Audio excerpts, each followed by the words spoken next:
The example of Egypt being among the first to join the BRI initiative. Now, we have the Suez Canal Economic Zone, where TEDA, a giant Chinese company, is an industrial developer, and where we have projects already there. We have around 130 Chinese companies working in this economic zone around the Suez Canal in many fields like electronics, textiles, producing vehicles, transportation, machines, new energies, petrochemicals. Infrastructure is already 500 million square meters there. So we have an extremely important cooperation in this regard. Then we have Chinese companies working in building the financial district in the new administrative capital, which Egypt is building not far from Cairo, the capital. And also Chinese companies working in the new city of Alamein at the Mediterranean. Let me choose an example, which is, I think, is important, because during last month, in October, China and Egypt signed an agreement on debt swap. It's called the Debt for Development Projects.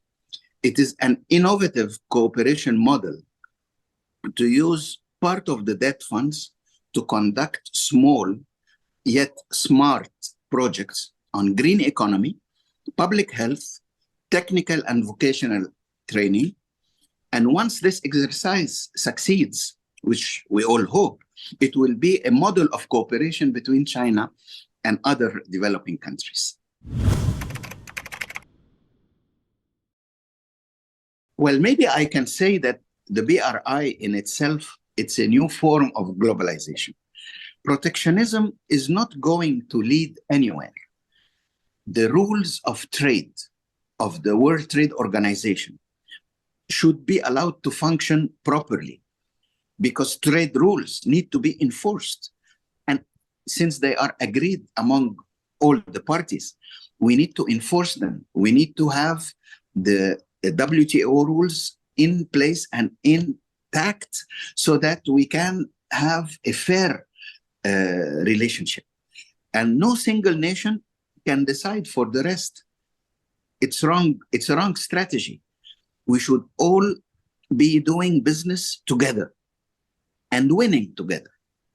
This is what we perceive it from our side. That nobody can stop the course of history by going back to protectionism and limiting the role of multilateral trade, like I mentioned for the WTO.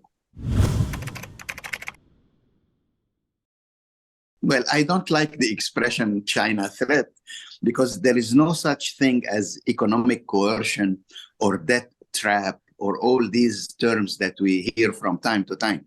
You know, each government, each responsible for a government, know very well what they need for their people, and they only sign what is good for them.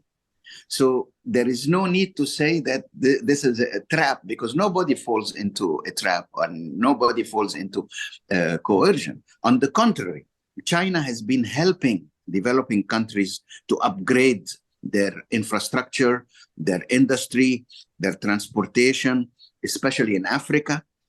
And the great success of the Belt and Road Forum in October is just an example of how this game changer will change the way we do business together. This is a very important element. 151 countries, 41 international organizations, 10,000 participants. This is something we should all be happy and proud of. It's because we need each other. We need each other because we have been, for many years, trying to develop our nations, trying to develop ourselves.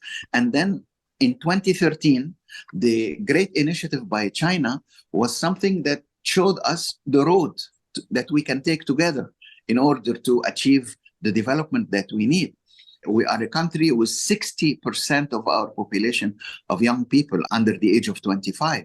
So these people, they need to learn very well, they need to be healthy, and they need to go into the labor market ready for the challenges of the future. So this is an area where cooperation is extremely important for Egypt and for the other developing countries in relation to China.